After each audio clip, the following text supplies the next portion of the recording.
So what is up mga master, for this video mag-unboxing tayo ng product ng Sugar Dolls Skincare.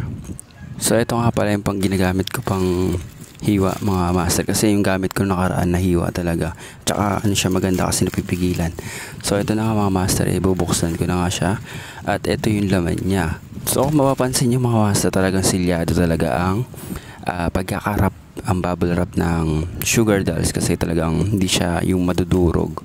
Ang napansin ko lang dito mga master is nakatupi na yung box niya, kasi siguro inisip rin nila na baka mayupi-yupi yung box tsaka yung product. At dito mga master papakita. So dito mga master, sobrang silyado talaga nung product ng Sugar Dolls.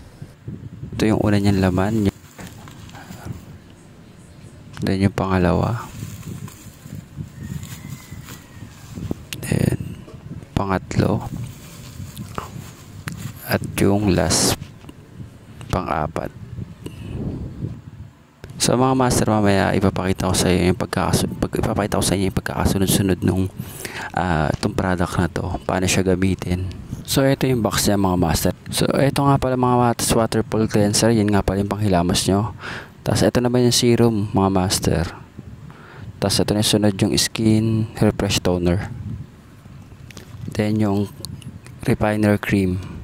So yan yung apat yan, gagamitin yan pagkakasunod-sunod.